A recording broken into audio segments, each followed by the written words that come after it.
Um, But let's talk about the standard. Everyone is saying that the standard, discount brokers. We saw a post where someone actually wrote an article and she put out a post about discount brokers really ruining this industry. What? Discount brokers? What does that mean?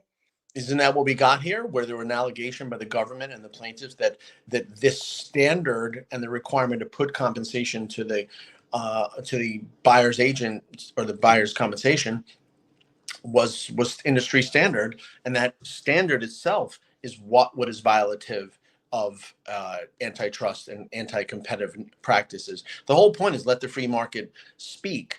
If there should not be a standard, because there shouldn't be someone seasoned like yourself on the other side of a transaction and having someone 14 minutes out of real estate school getting paid the same. In what other industry would that happen? In what other industry would experience and expertise not count?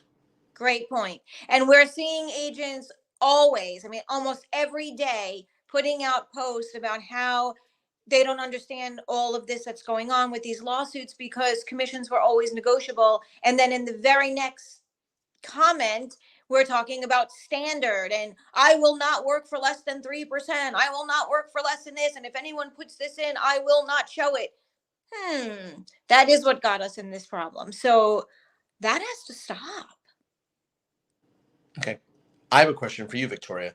When people say commissions are always negotiable, do they mean the listing commission when they talk at the kitchen table, or are they missing the entire mark of the other number on the listing agreement, which was for the buyer's agent, which was never negotiable? Didn't this listing agent, and you've done a few listings yourself, I've heard, isn't that number locked in stone? Aren't you negotiating on behalf of a stranger that need you even know right now?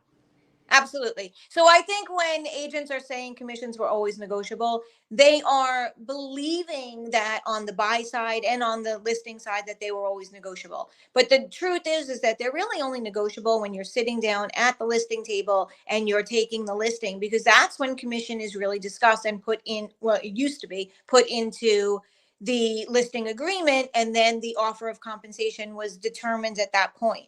Buyer agents never negotiated or determined what they were going to get because it was already in that listing agreement. And that is where the changes are coming in now. So when they say that it was always negotiable, I would have to question that a little bit, because how many times did a buyer say, I want to offer X amount, and the buyer would go ahead and present the offer, but they never sat down and said, well, let's talk about the buyer agent commission, because they always felt the buyer agent commission is already built into the price of the house. So there's no reason to discuss that. It's already on the agreement itself. Right. It was in, but it wasn't in their own agreement. It was in the agreement that was determined at the listing table, when they were taking the listing. It's in the listing agreement. Now, another thing that I'm seeing are agents saying, oh no, we always had buyer agency representation agreement signed that we had to do per our state. We've been doing it for 20 years. I don't understand what the difference is now. Nothing's changed. We've always done it this way. But the reality is they have not always done it this way. What they have done was either they're talking about an agency disclosure saying that they represent the buyer, but they're still getting paid by the seller. Or if they did have a seller, a buyer representation agreement, it said, in the event that the seller is not paying X, my fee is this. So you would be responsible for the difference. I would really challenge an agent. Tell me what agent has solely had an agreement that said, this is my fee, you are responsible for it, and I'm not going to take anything from the seller. I've not seen that. And I No, think it's a big misunderstanding when it comes to this. Would you agree?